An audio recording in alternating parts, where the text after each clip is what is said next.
They say the ocean always calls to us, offering a kind of solace in the midst of chaos. But for me, the sound of the waves crashing against the shore only reminds me of the silence that has taken over my life. A silence left by a man who never truly saw me, and children who seem to have forgotten the sacrifices I've made. This is my story, a journey through the hurt, betrayal, and the freedom that came too late. Before I begin, I want to hear from you. Where are you watching from? Don't forget to subscribe and join me as we go through this painful yet cathartic chapter of my life. My name is Maggie Turner, and I am 70 years old. I never imagined that I would spend my days like this, alone, fighting for a space in a world that once belonged to my family. A house by the beach, a dream we all had for so long, now feels like a prison to me. It wasn't always like this. There was a time when it was a place of laughter, of love, or at least the illusion of it. But after Edward died 3 years ago, everything changed. Edward, he was the kind of man who could command a room just by walking into it, a man whose presence was both a blessing and a curse. To our children, Jessica and Daniel, he was everything. The man they looked up to, the one they believed could do no wrong. But for me, Edward was a shadow I was trapped under for most of my life. He was cruel, controlling, selfish. I loved him, or I tried to, but that love was always strained by the reality of who he truly was. I don't think our marriage was ever about love. It was about keeping up appearances. I spent years sacrificing my own desires for the sake of our family, trying to make things work. I gave up dreams, ambitions, even my own happiness, because that's what I thought I was supposed to do. I kept the house intact, made sure the kids were happy, made sure Edward was content. I kept pushing through. But when he died, it felt like the world had crumbled beneath my feet. It wasn't just the grief of losing him that hurt. It was the fact that in his death, I was left with a mountain of debt. Edward had never shared anything with me. His finances, his worries, his plans. He kept it all locked away. And when he was gone, I found myself struggling to keep the house, the one place that had once been filled with family, now teetering on the edge of collapse. I never asked for this. I never asked to carry this burden. Yet here I am. Jessica and Daniel, they don't see it. They never saw it. Jessica, with her perfect life, always so focused on her image, her wedding plans, her dreams, she has no idea what I've gone through. Daniel, well, Daniel has always been the one to fall in line, always deferring to Jessica, always going along with what she says. As I sit in this house now, the only sound is the ocean. I feel its rhythm, its constant motion, but I'm stuck in this place, stuck in the past. The emptiness echoes in every room. Edward's absence feels like an open wound, one that never heals. And now, my children don't even see me. They only see what they want to see. I thought this house, this place, would always be mine. But now, it feels like I'm fighting for something I'm not sure I even want anymore. Something that has become a reminder of everything I've lost, of the dreams I buried. But there's something I know for sure. No matter how much I try to ignore it, my world is changing. It's been changing ever since Edward passed. I feel it in my bones. A shift, a crack in the foundation of everything I've known. And I can't help but wonder, is this the beginning of something new? Or is it just the end of everything I ever hoped for? I can't stay here forever. Not in this silence. Something needs to change. The day Jessica got engaged should have been one of the happiest moments of my life. I was thrilled for her, of course. She was my only daughter, and to see her so excited about a new chapter, about her future, was something I should have relished. But as with everything in my life, joy was short-lived. When Jessica decided to have her wedding at our house by the beach, I felt this mix of emotions: joy, pride, and even a little sadness, because I knew it would never be the same. The house, so full of memories, seemed like the perfect setting for such an important occasion. In my mind, it was a dream come true, a way for me to pass something beautiful on to her, something that had meant so much to me. I couldn't help but imagine her walking down the stairs in her wedding dress, Edward by her side, though now I realize it was just a fantasy I was clinging to.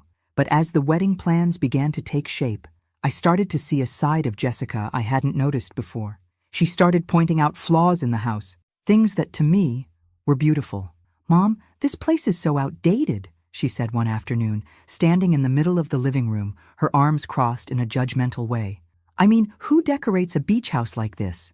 It's so, well, not Instagram worthy, you know? I felt the sting of her words, but I tried to play it off. After all, it was her special day, right? I thought you might like it here, I said, trying to keep my voice steady. It's been in the family for so long, and there are so many memories. But Jessica wasn't interested in memories. She started listing all the things that needed to be fixed: the chipped paint on the walls, the outdated furniture, the cracked tiles in the bathroom. No one's going to want to come here if it looks like this, Mom. It's embarrassing. And that was when I realized she didn't care about the history of this house, the time we spent together as a family, or the sacrifices I made to keep it. She saw it as a backdrop for her perfect life, a backdrop that didn't meet her standards. I wanted to say something. I wanted to tell her that this house was more than just an aesthetic, more than a place to throw a lavish wedding. It was where we spent our summers, where the sounds of laughter and love filled the air. But I didn't. I couldn't, because I didn't want to upset her, and in a way, I still believed that I needed to keep her happy. So I allowed her to make her demands. The list of renovations grew longer and longer. It seemed like every time she looked at something, it wasn't good enough. The paint color is terrible. This rug needs to go. We can't have the wedding here if it looks like it's from the 80s. I tried to hold it together, but inside, I felt a sharp pain. She was disregarding everything I'd worked for, everything I had put my heart into, and with each passing day, that pain deepened. My house, my sanctuary, was no longer my own. It was becoming something else, something that belonged to her vision of perfection, something I couldn't reach. And with every word, every complaint, I felt more and more like I didn't matter at all. I started to question myself. Had I ever mattered to her? Or was I just a tool to help her achieve her dreams? A background figure in the story of her life. As I sat alone in the living room one evening, staring at the changes she demanded, I could feel the weight of it all pressing on my chest. This was not how it was supposed to be. I wasn't supposed to be invisible. I wasn't supposed to be the one to sacrifice everything for others. But here I was, again, holding the pieces of something that was slipping through my fingers. I had spent my life giving, trying to make everyone happy, but what had it gotten me? Nothing. Not a single moment where I was the priority. Not a single moment where my dreams were considered. And so the wedding planning continued. But with it came a quiet resignation in my heart. I wasn't the mother who would be included in the joy of this day. I was the mother who was expected to step aside, to make way for the perfect event, the perfect day. I was a background character in my own life. I tried not to let it get to me, but every time Jessica walked through the door, her mind consumed with ideas for her perfect wedding, the hurt gnawed at me. And when she finally picked out the perfect date and refused to consider the season's weather, I couldn't help but wonder, had I ever been truly seen? As the wedding day approached, I realized that everything was slipping away from me. The house, my place in the family, my role as a mother. I tried to hold on to the dream, but I knew now that this wasn't about love or family. It was about appearances, about doing what looked good on the outside. And when I walked into the kitchen one day, hoping for a moment of connection, to hear a simple thank you for everything I had done, I found Jessica standing there on the phone with her wedding planner, discussing the smallest of details, like the color of the napkins. There was no thank you. No recognition of everything I had sacrificed to make her dream come true. I was invisible, yet again, and as the sound of her laughter echoed through the house, I realized that I had been nothing more than an afterthought in her life. If there's one thing I've learned over the years, it's that silence can be as deafening as 1,000 screams. And right now, the silence in my life is overwhelming, especially when it comes to the house and everything Edward left behind. I remember how we used to dream about this place. The house by the beach, our sanctuary. Edward always talked about it as if it were the key to our happiness. We'd walk the shores together, hand in hand, and he'd say that this house would be the legacy we left behind, a place our children would come to, generation after generation. I believed it too. I thought for a while that this house was a symbol of our love, of everything we had built together. But now it's just a reminder of the lies, of everything that wasn't said, everything that was left unspoken. After Edward passed, the dream crumbled. The debts, the bills, the constant weight of them hanging over me. They started as whispers, but soon they were all I could hear. Edward never shared anything with me, not the finances, not the worry. I always assumed everything was taken care of, that he had things under control. But after his death, I realized just how much of a lie that was. I was left with a mess, a financial mess that I could barely comprehend. It didn't help that I had to keep up appearances, especially with Jessica and Daniel. They were grieving too, I understood that. But their grief was different from mine. They didn't have to deal with the bills, the mortgage, the looming threat of losing the one thing that had been mine, our home. They didn't have to make hard decisions every day, like I did. They had their own lives, their own ways of coping, and that's fine. But it only left me with more loneliness. The house, which once felt like a warm embrace, now felt like an anchor around my neck, pulling me down with every passing month. Jessica had no idea what I was going through. She was so caught up in her wedding plans, and Daniel, well, Daniel had always been the quiet one, but I knew he would side with her.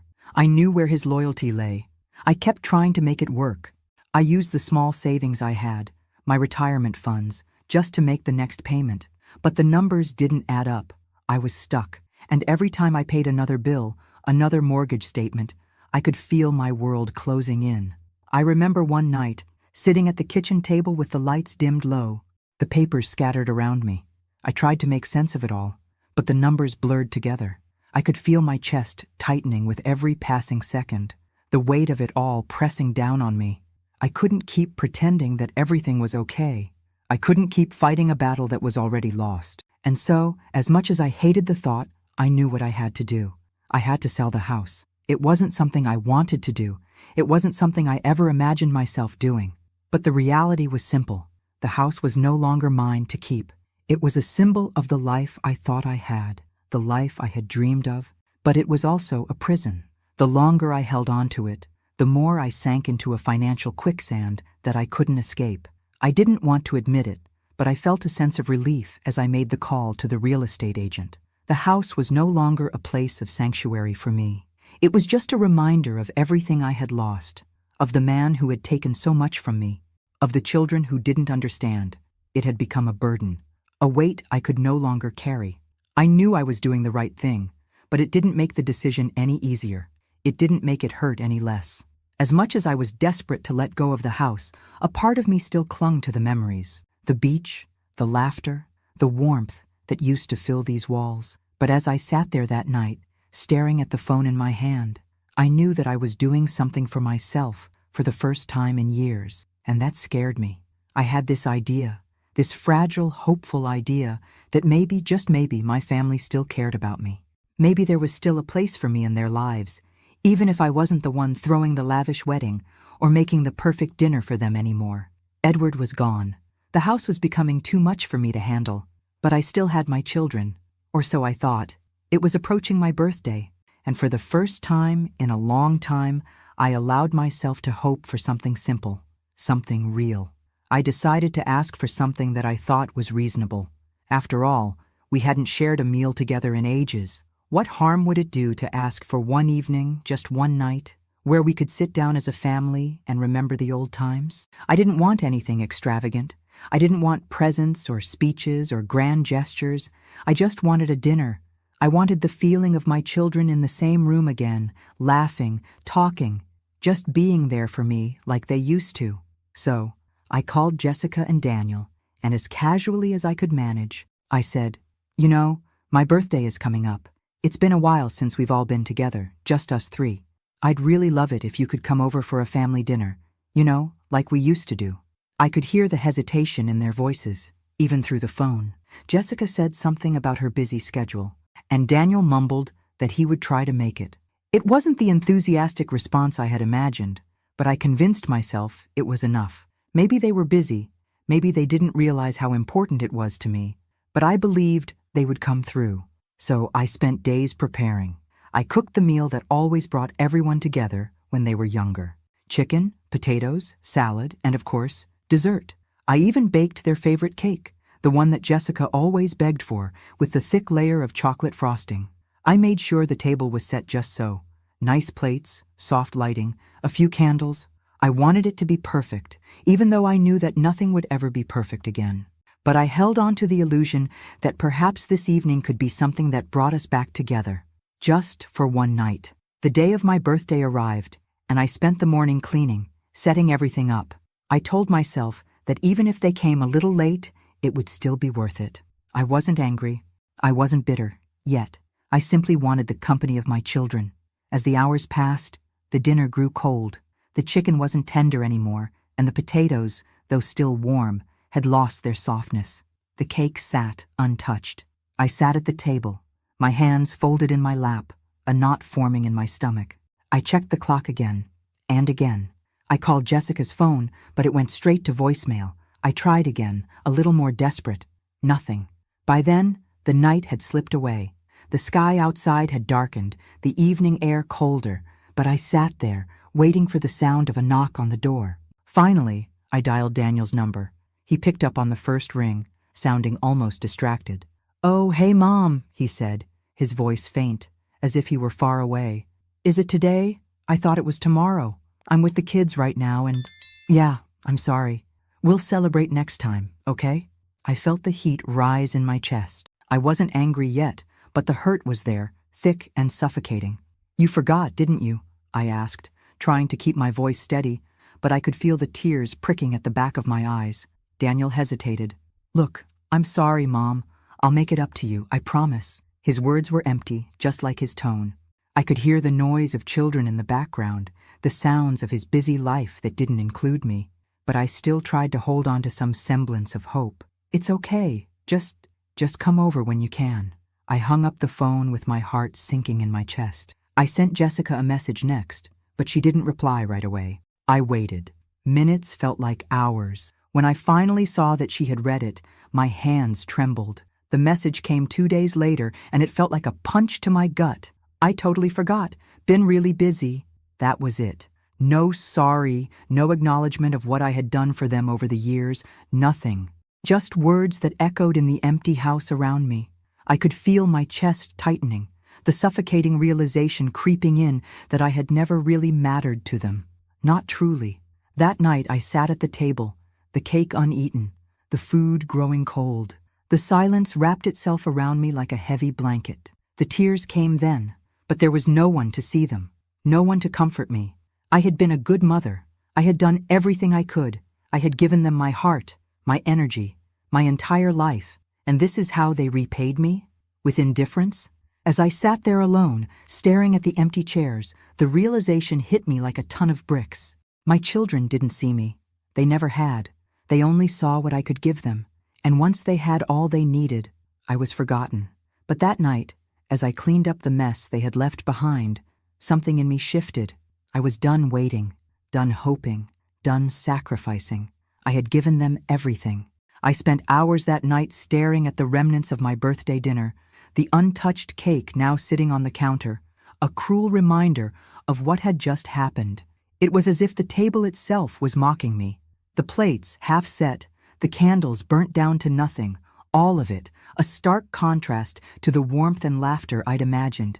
I had hoped for something small, something genuine, but instead, I was left in this house, surrounded by my own loneliness, with only the sound of the ocean crashing outside to keep me company. The sadness wasn't the worst part. It was the emptiness. It was the realization that, in my own family, I was just an afterthought, a shadow in their busy, perfect lives. That night, the hurt settled in deep, like a stone in my chest, and it didn't leave. Not for days. I don't know why I kept expecting things to be different. Maybe it was because I had always tried to be the good mother, the good wife, the good woman, always putting everyone else first. Always believing that if I gave enough, they would eventually see me. But after that night, I knew better. Jessica's message, so cold and dismissive, echoed in my head. It wasn't just that she forgot. It was the way she dismissed it, as though it didn't matter to her at all. I wasn't just a mother to her. I was an inconvenience, something she could easily forget when it suited her. And Daniel's response? The same. A promise to make it up to me that would never come true. Empty words, just like all the promises I had given them over the years. I was tired. I was tired of pretending, tired of hoping. I'd been invisible for so long. I wasn't sure I even knew how to be seen anymore. The next morning, I woke up with the weight of it all pressing on me like an unbearable fog. but the fog was lifting, just enough to see what I had to do. It wasn't just about my children anymore. It wasn't about keeping up appearances. I didn't need their approval, their validation, their empty promises. I needed to save myself. I knew that my whole life had been about making them happy, about making Edward happy. I had spent decades putting everyone before me, sacrificing my own happiness, my own dreams, all for them. And what had it gotten me? Betrayal, disappointment, heartache. And yet, there I was, still trying to please them, still trying to make them care. But not anymore. I made a decision that would forever change the course of my life. It wasn't a decision I wanted to make, but it was the only one left for me. I would sell the house. It hurt to even think about it, but it had become clear that this house, this place I had loved, had become a symbol of everything I'd lost. The dreams I once had for my family, the memories of days long past. It all felt like an anchor, weighing me down. But more than that, I needed the financial freedom. The debt, the constant pressure to keep the house, to keep up with payments. It was choking me. It was making me small, invisible, and I couldn't live like that anymore. I called a real estate agent that afternoon, after weeks of wrestling with myself. I told him I wanted to sell, and I wanted it done quickly. No turning back, no more hoping that things would get better, no more clinging to the past. For the first time in a long time, I felt a strange sense of relief, a sliver of freedom. The weight of the house, of the debts, of the expectations, all lifted just a little. I could see the door opening, the possibility of something new, something for me, and it terrified me. I spent the next few days preparing for the sale, cleaning out closets, sorting through the things that had accumulated over the years. The memories were suffocating me. Old family photos, Edward's things, his clothes still hanging in the closet, his books on the shelf. Every corner of the house whispered his name. It was like I was suffocating in my own memories. I took down the pictures of Jessica and Daniel from the walls. The smiles in those photographs seemed so distant now, like they were taken in another lifetime. I couldn't stand to look at them. Every time I did, I saw the faces of two people who didn't understand me, who didn't see me. I didn't want them to find out this way. I didn't want them to be shocked, to feel like I had betrayed them. But I knew I couldn't wait anymore. I was doing this for me, not for them, not for anyone else. I would finally have a life of my own. As I closed the door to the house for the last time, the sound of the ocean crashing against the shore felt different. The waves still roared, but now they sounded more like a goodbye. I was walking away from the past, from the family I had built in my mind, from the dreams that never came true. And even though the house was no longer mine, I felt something I hadn't felt in years, a sense of control, a sense of freedom. But it wasn't enough. Not yet. I still had a long way to go. The days that followed the sale of the house were a whirlwind. There was a strange sort of peace that I had never known before. It was as if, for the first time in years, I could breathe without the weight of the world pressing down on my chest. The decision had been made, and I was moving on. But I knew that eventually, my children would find out. I just didn't realize how soon that would be. It happened one afternoon. I was sitting at the small apartment I had rented, a simple place by the bay, far from the house I had once thought would be my forever home. The phone rang, and I saw Jessica's name flash across the screen. For a brief moment I hesitated. My heart still held onto the small glimmer of hope that maybe, just maybe, this call would be different. Maybe she was calling to check on me. Maybe she had realized how much she had hurt me, and she wanted to make things right. I picked up the phone. "Mom." Jessica's voice was sharp, panicked. "What the hell did you do?" My stomach sank. I had known this moment was coming, but hearing it out loud made it real. "What do you mean, Jessica?" "The house," she spat, her voice rising with every word. "You sold the house? Without telling us? How could you do that? I was planning my wedding there. I thought you would want to keep it for us, for the family, for me." I closed my eyes for a moment, the anger that I had been holding back threatening to surface. I tried to stay calm, tried to remind myself that this conversation wasn't about the house. It was about everything that had been building up between us, everything I had been ignoring for far too long. "I did it because I had to," I said, my voice steady, though my heart was pounding. "You don't know the half of it, Jessica. This house was a burden, a weight I couldn't carry anymore. I needed to sell it. It was my decision, my life. There was a long pause on the other end of the line. I could almost hear her breathing, the silence heavy with disbelief. And then she spoke, her words dripping with resentment. "You should have told me," she snapped. "I thought you were different. You were supposed to be there for me, and now you've taken the one thing I was counting on. You've ruined everything." I could feel the hurt in her words, but I wasn't sure if it was the hurt of losing the house or the hurt of realizing just how little she really cared about me. "I didn't ruin anything, Jessica. You've been so wrapped up in your perfect life that you haven't seen what I've been going through. I did this for me. Not for you, not for anyone else. I've spent my whole life making everyone else happy. But I'm done. I've lived my life for you and your father, and I've been forgotten. Now, I'm finally doing something for myself." There was no response for a long time. I could almost hear her trying to digest what I had said, but I wasn't sure it was sinking in. Her anger was still loud, still all-consuming. "You always make everything about you, Mom. I can't believe you'd be so selfish," she said bitterly. "I'm not being selfish," I retorted. "I'm taking back control of my life. Maybe you'll understand that someday."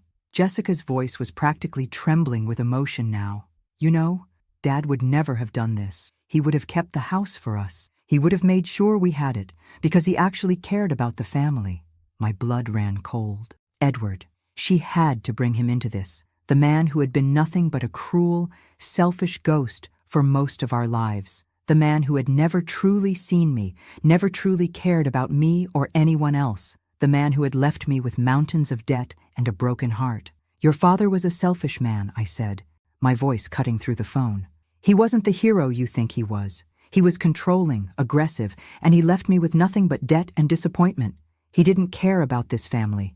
He didn't care about me."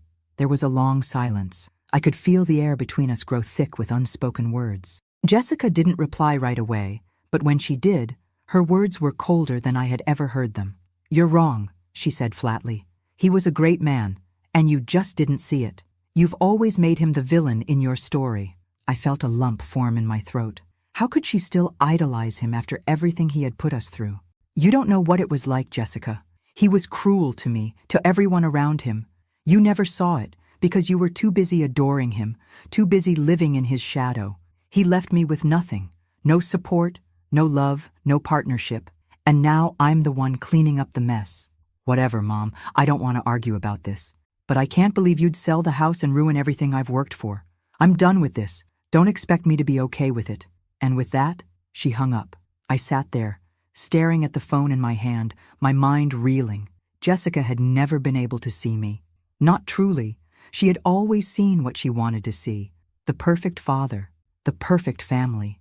Even when everything around her was falling apart, she was blinded by her idolization of a man who had never deserved it. I had hoped, just once, she would understand, that she would see the truth. But instead, she chose to keep her blinders on, to stay wrapped up in the fantasy of a man who was long gone. I wasn't sure if I would ever be able to reach her, but in that moment, I knew something for sure. I wasn't going back. I wasn't going to beg for her love or approval. I wasn't going to live in the shadow of the man who had never given me anything but heartbreak. The house was gone, but in its place, I was finally starting to find myself. It would take time, but I knew one thing. I was done being invisible, and if Jessica couldn't see me for who I truly was, that was her loss. The day Daniel found out about the sale of the house, I could feel the tension rising before he even said a word. He called me, his voice low, as if trying to mask the disappointment, but I could hear it clearly. He was upset. He wasn't just angry about the house. He was angry at me, and I was tired of it. "Mom, why did you do it? Why did you sell the house without talking to anyone?" His voice was tight, controlled, but I could feel the accusation in his words. "Why?" I repeated, my voice flat. "Because it was my decision, Daniel. Because it was what I needed to do. The house was a burden I couldn't carry anymore. The debts were crushing me, and I couldn't keep pretending everything was fine." He didn't respond right away, and I could hear him shifting around on the other end of the line, probably trying to figure out how to make me feel guilty. But Jessica was planning everything around that house, Mom. Her wedding was going to be there. Everything. It was all set. You knew how important it was to her. I knew what was important to her, I snapped, my patience wearing thin. But let me remind you, Daniel, I was the one who sacrificed everything to make sure she had what she wanted, for years. And what did I get in return? A daughter who doesn't even see me. A son who can't stand up for me. You two never asked what I needed. Never asked if I was happy. You think her wedding is the most important thing. But you've both forgotten about the years I spent keeping this family together. The years I spent being invisible. There was a long silence, and I knew he was struggling to find a response that wouldn't make me even angrier. But I was done holding back. I was done being their mother, their martyr, the one who gave up her own life for everyone else. Mom, Daniel finally said, his voice quieter now, but I could hear the resentment still underneath. I just think you were too impulsive. You could have talked to us. You should have thought this through. I couldn't help but laugh, a bitter, mirthless sound. Impulsive? You call this impulsive? I shook my head, even though he couldn't see me. I've spent my whole life being thoughtful, being careful, always considering what everyone else wanted, but not anymore. I don't care about your plans, or Jessica's wedding, or anyone else's expectations. This was my choice, and I'm done apologizing for it. Daniel was quiet again, and when he spoke next, I could hear the distance between us widening. I can't believe you're making this all about you, Mom. Jessica was depending on that house. You don't understand how much it meant to her. This isn't how it should have gone. His words stung more than I wanted to admit, but instead of crumbling under them, I found something inside me, something fierce, something that had been buried for so long. You're right, Daniel. I don't understand how much it meant to Jessica, because you know what? She never asked how I was doing. She never asked how I was feeling, how I was struggling. I gave up everything for her, and for you, but I don't expect you to understand. You've always been on her side, and that's fine, but I'm done. I took a deep breath, not letting the tears well up this time. I'm done with you both. I'm done being the person you call when you need something. I'm done being the person who takes the blame, the person who sacrifices everything and gets nothing in return. You want to blame me? Fine. But you've both lost the only person who ever put you first. There was no response from him, and I knew it was because he didn't have one. And as I sat there holding the phone in my hand, the silence settled over me like a blanket. It wasn't comforting. It was cold, but it was mine. And I realized, in that moment, that I was finally free. The house had been sold. The debts were paid. The weight that had shackled me for so long was gone, and with it, the illusion of being needed. I no longer had to wear the mask of the mother, the wife, the woman who existed only to serve others. I could finally breathe. For the first time in my life, I didn't have to fight for a place in the world. I didn't have to beg for love. I didn't have to apologize for living for myself. I'm done, I whispered to no one in particular, staring out at the view from my small new apartment. The ocean stretched out before me, vast and endless. It felt like freedom. The phone was still in my hand, but I didn't call Daniel back. I didn't reach out to Jessica either. They had their lives, and I had mine. If they chose to stay angry, to stay distant, that was their choice. I had done what I needed to do. I was no longer just a background character in their lives. I was finally living for me, and that scared me. But it also made me feel alive in a way I hadn't felt in years. Months passed in a blur of solitude. Jessica and Daniel never reached out. No phone calls, no messages, no check-ins. It was as if I had never existed in their lives at all. It wasn't surprising. Not really. I had expected the distance. Still, the silence that enveloped me was suffocating, even in its finality. I spent my days in my small apartment, a stark contrast to the sprawling house by the beach. The walls were bare, save for a few photographs I had reluctantly decided to keep. Photos of the kids when they were little, when we were all together, and I foolishly believed that everything would stay that way forever. The ocean outside my window still called to me, but it felt like a distant friend now, one I couldn't quite touch, no matter how much I wished to. I kept myself busy, not by working. There was no need for that anymore, but by filling my days with small routines. I read more, walked along the shoreline in the early mornings, and occasionally met people for coffee. But the truth was, I was living in a quiet, empty space, a place where memories and regrets collided in the silence. And then, one evening, as I scrolled through my phone, a notification caught my eye. It was from Jessica. A post on Facebook with a photo of her in a beautiful white dress. It didn't take me long to figure out what it was. Her wedding. I felt the air leave my lungs as I stared at the picture. There she was, smiling, radiant, her eyes shining with the happiness that had always been so distant from me. She looked perfect, as I had always imagined she would, and there I was, not there, a ghost once again, invisible in the background of her life. My heart sank. The pain wasn't just in the fact that I wasn't invited to her wedding, though that cut deep. It was in the realization that she had moved on without me, that my absence didn't matter. I wasn't even a footnote in her life anymore. The mother who had given everything to her, who had built her up, was now nothing more than a distant memory. The tears I hadn't allowed myself to shed over the months finally came, but they weren't the kind of tears I expected. They weren't tears of desperation or betrayal, though I felt both. No, they were tears of acceptance. In that moment, I understood what had happened. Jessica had never seen me for who I was. She had only ever seen what I could provide for her, what I could give. And now that I had nothing left to offer, I was no longer needed. The realization settled deep within me, and as painful as it was, there was a strange sense of freedom that came with it. I wasn't a mother who would be a part of her perfect world. I wasn't a figure in her life anymore. I was free, but the sadness lingered. Even in my newfound freedom, there was a deep ache in my chest, a hole that nothing could fill. I was left with the image of Jessica in her wedding dress, the woman who had once been my little girl, now a stranger, someone who would never understand the depth of the sacrifices I made. I wished I could reach out, tell her how much it hurt, how much I missed the daughter I thought I had. But I knew better now.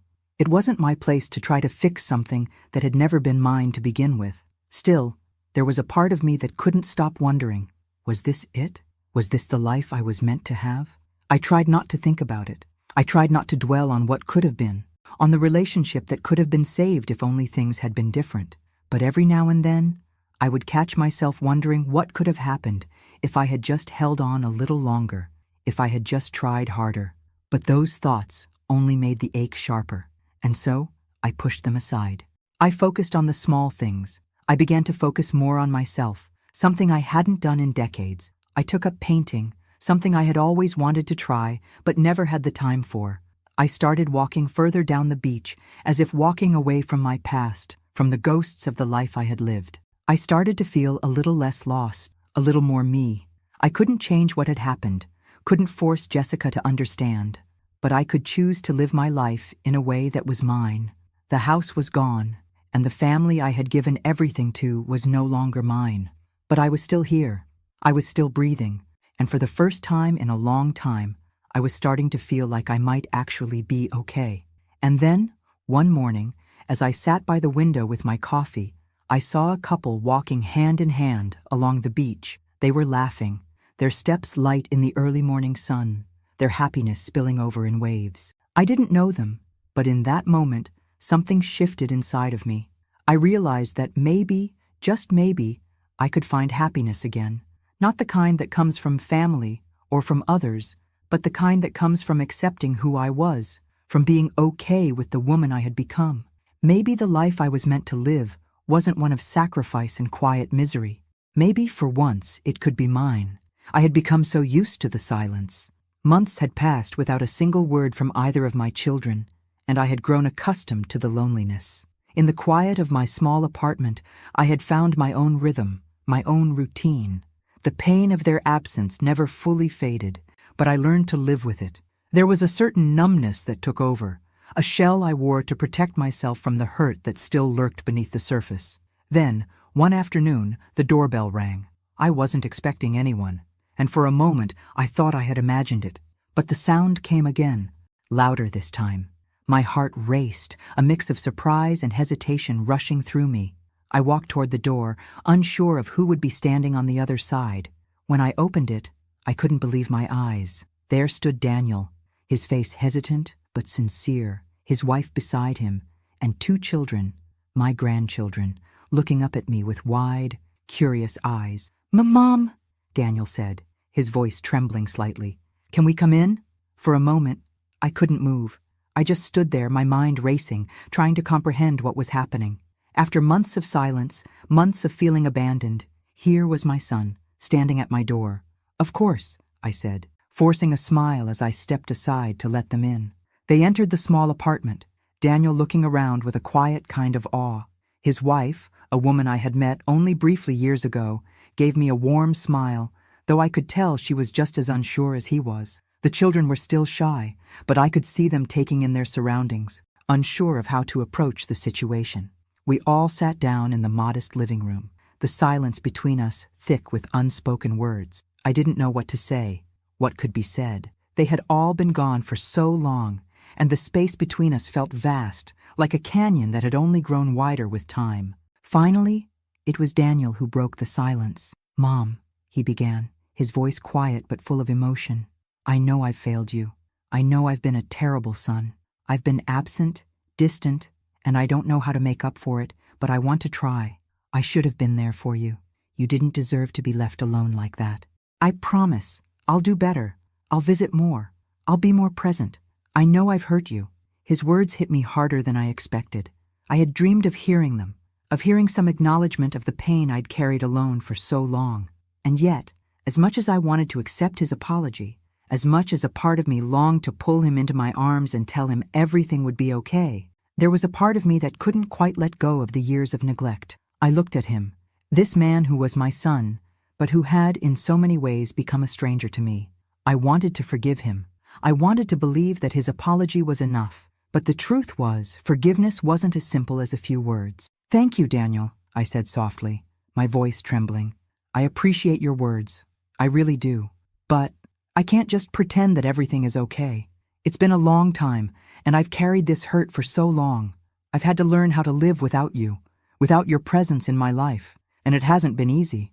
He lowered his gaze, clearly ashamed. His wife reached over and placed a hand on his arm, a silent gesture of support. I appreciated it, but it didn't change the fact that so much had been lost. I couldn't help but feel the weight of everything that had been left unsaid, unsolved. "I know, Mom," Daniel said, his voice breaking. "I've failed you. I know it, and I can't take that back. But I'm here now. I want to be here. I want to make things right."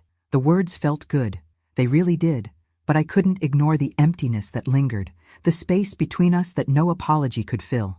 I sighed deeply and looked at him, searching for the strength I needed to say what I had been avoiding. "Daniel, I don't know if I can just forget everything.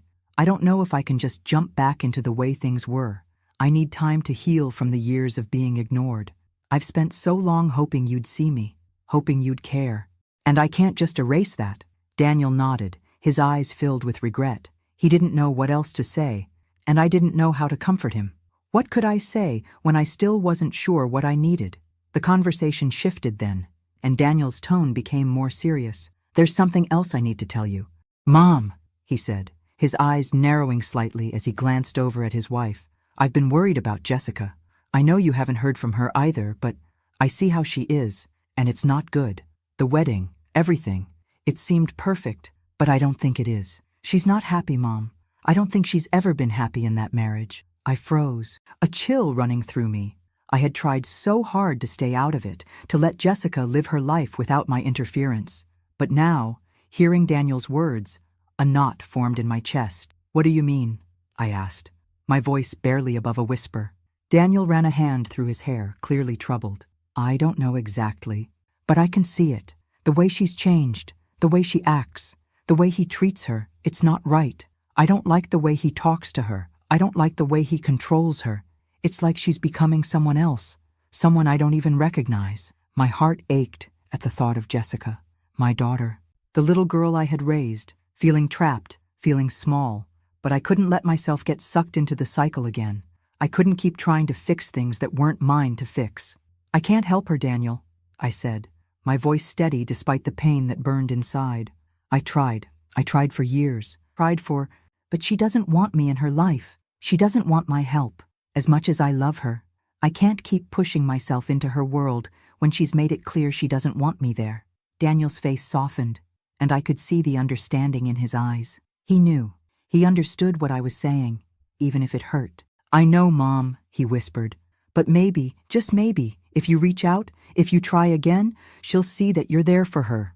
I shook my head gently. "No, Daniel, she has to come to me. I can't keep chasing after her. I've done that for so long, and it's never worked.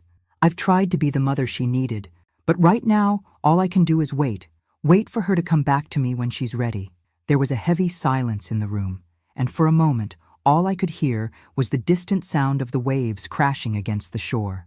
The distance between us, the children I had given everything for, the daughter I had tried to save, was still there. But for the first time in a long time, I felt like I was finally letting go of the past. A few days later, it was just another quiet evening, and I had nearly forgotten what it felt like to be disturbed by a ringing phone. I had spent days in a quiet, strange peace, if you could call it that, where I was beginning to adjust to the silence. I had let go of the idea of ever being close to my children again. They had their lives, and I had mine. And then, the phone rang. I looked at the caller ID, my heart tightening in my chest. It was Jessica. I hadn't heard from her in so long. The last time I saw her name pop up on my phone, it was for a brief, detached message, a reminder of how far we had drifted apart. But this time, there was something different, something urgent in the way the phone rang, and something in the pit of my stomach told me this call would be unlike any of the others. I picked up the phone, my hand trembling just slightly. "Mom?" Jessica's voice came through, and it was cracked, fragile. There was no pretense this time, no distance, just pain. I couldn't even speak at first. I waited for her to continue, my own breath held in the tension of the moment. "Mom, I'm so sorry. I don't even know how to say this, but I need you to know. I've been horrible to you. I was a babaka, and I know it. I was cruel, and now I don't know what to do." Her voice trembled, breaking as she spoke, and the sound of her tears on the other end of the line caught me off guard. Jessica, my strong, independent daughter, always the one to push me away, was crying. And it was unlike any cry I had ever heard from her. This wasn't the anger or resentment I had grown accustomed to.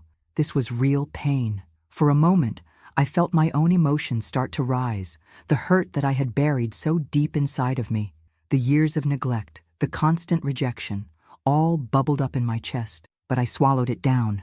I needed to listen.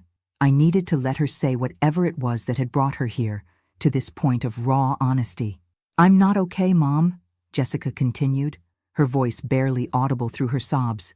I don't know how to fix things. I don't know how to make it better, but I need you to know that I'm so sorry. I don't deserve your forgiveness, but I need it." I felt my heart break as I listened, not because of the apology, but because of what was coming next. I knew that something had broken inside her, something that had forced her to face the truth. I found out that he's been cheating on me," Jessica whispered, her voice trembling with emotion. "And it's worse than that. He's getting aggressive. He's been treating me like I don't matter, like I'm nothing. And I don't know what to do anymore, Mom. I need to leave him.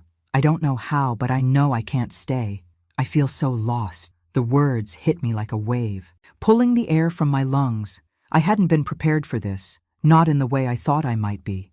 I had always known something was wrong, knew that Jessica had been trapped in a relationship that wasn't healthy. But to hear her say it, to hear the vulnerability in her voice, it was a shock. The pain she was going through, the fear, it was so real, and it tore at me. I had warned her.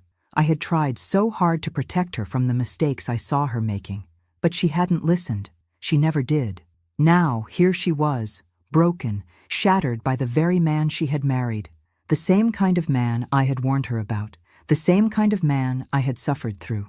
And yet, as I listened to her, I couldn't help but feel a sense of sorrow and, strangely, relief. Sorrow for the pain she was enduring now. Relief because finally, after all these years, she was seeing the truth for herself. She was seeing what I had been trying to show her for so long, even when she refused to hear it. "I've tried to protect you, Jessica. I've always tried to warn you," I said, my voice firm but not unkind. "I told you that he wasn't good for you, that he was controlling, that he would treat you like you didn't matter. But you never wanted to listen. You were so wrapped up in the idea of him, in your perfect life, that you didn't see the danger. I did see it, Jessica, and now you're paying the price." There was silence on the other end, and for a moment I thought she might hang up. But when she spoke, her voice was quiet, full of regret. "I know, Mom. I know. I was so stupid, so cruel to you. I was too proud to see the truth. And now I realize how wrong I was. I treated you like you were nothing, and I've been so selfish." I felt the weight of her words press down on me, but I refused to soften my tone. She needed to hear it. You have a lot to learn, Jessica, and I can't always be the one to protect you. I've done my part. I've been your mother, even when you didn't want me to be. But now, it's time for you to grow up. You need to face your mistakes and learn from them. I can't keep saving you from everything. I don't want to be like him, Mom. I don't want to repeat the same mistakes. I don't want to be that person anymore. I'm so sorry. Please forgive me. Her words were filled with such raw pain, such deep regret, that it almost broke me. I wanted to hold her, to tell her it would all be okay, but I knew better now. She needed to face this on her own. She needed to find her strength. You have a long way to go. Jessica, I said, my voice softening just a little. But yes, I forgive you. I'm not going to keep holding on to the past. You're my daughter, and I love you. I've always loved you. But I can't keep being the one who always tries to save you from your mistakes. If you want to change, if you want to learn, I'm here. But you need to do the work. There was a long pause, and then Jessica spoke again, her voice steadier now. I will, Mom. I promise. I will. I felt a bittersweet relief flood over me. This wasn't a happy ending. It wasn't a perfect reunion, but it was a start. For the first time in years, I felt like maybe, just maybe, there was a chance for us to rebuild something real. I love you, Jessica. Always have, always will. I love you too, Mom. And with that, we ended the call. I sat there in silence for a long time, letting the words hang in the air, knowing that this was a beginning, not an end, for both of us. Time, I've come to realize, is a peculiar thing. It doesn't always heal wounds immediately. Sometimes it just gives you the space to understand the hurt. It lets you breathe long enough to make sense of the broken pieces, and it offers you a chance to rebuild slowly, piece by piece. The months that passed after Jessica's call, after she and Daniel began to reach out, were a blur of small steps. But those steps, no matter how slow, meant something. They mattered. Daniel, for the first time in years, came by more frequently. At first, it was awkward, the silence between us heavy, as if we were still learning how to talk to each other again. But the more he came, the more I could see the change in him. He wasn't the same person who had walked away all those years ago. There was a sincerity in his words now, a quiet understanding that hadn't been there before. He would sit with me for hours, just talking about life, about his children, about the mistakes he had made and the ones he feared making again. It wasn't the easy kind of conversation we once had, filled with laughter and lightheartedness. It was deeper, rawer, but it was real. He no longer seemed like the son I had lost. He felt like someone I could connect with again, in a way I hadn't thought possible. And then, there was Jessica. After her divorce, she came to me more often. At first, it was tentative, her voice still carrying the weight of her mistakes, her regrets. She would sit in silence at my kitchen table, waiting for me to say something, to offer some kind of advice. I didn't always know the right words, but I listened. That was the least I could do. Over time, she began to change, just as Daniel had. I could see her becoming more aware of her choices, learning from the pain she had endured. She started asking me for advice, seeking my thoughts on the kind of life she wanted to build for herself. She didn't know how to trust again, how to open herself up, but I could tell she was trying to heal, trying to be better. And so, the three of us began to rebuild, in our own way. There were no grand gestures, no sudden moments of revelation. But the conversations got easier. The silences weren't so heavy. And for the first time in years, I felt the warmth of my children's presence again. One day, I received a call from Jessica and Daniel. They told me they had planned something special for me, something I wasn't supposed to know about yet. I was confused at first. What do you mean, something special? I asked. My curiosity piqued. We'll tell you when you get here, Mom, Jessica said with a soft laugh, a note of excitement in her voice. Just trust us. I had no idea what to expect. Maybe they had planned a dinner, or perhaps a small gift. I wasn't sure, but I couldn't help but feel a spark of hope. Maybe this was the beginning of something even better. When I arrived at the house, my heart nearly stopped. The moment I stepped out of the car, I was hit with a wave of familiarity. The house I had sold, the house I had thought I would never see again. There it was, standing tall, as it had when I first walked through its doors all those years ago. But it wasn't the same house I had left behind. The front door swung open, and Jessica stood there, smiling like I had never seen her smile before. Happy birthday, Mom, she said, her voice full of warmth and sincerity. "The house has always been ours, and now it's back in its rightful place. Welcome home." My breath caught in my chest as I looked around. The house had been transformed. It wasn't grand or flashy. There were no expensive renovations, no lavish decorations, but it was filled with the simple details I had always loved. The soft colors of the walls, the familiar photographs, the feel of the rooms that had once been the heart of our family. It felt like home again. Daniel stepped forward then, his expression soft, sincere. We both want you to know how much we value you, Mom. We've taken so long to realize it, but we see you now. We see everything you did for us." Tears welled in my eyes as I stood there, looking from one to the other. My children, my grown children, finally understood. The weight of their words, the sincerity in their eyes, made my heart swell.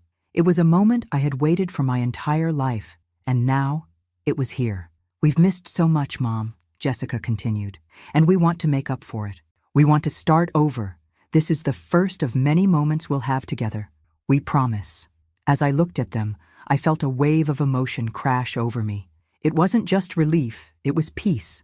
I realized in that moment that I had finally received what I had always wanted, not perfection, not a flawless family, but something better.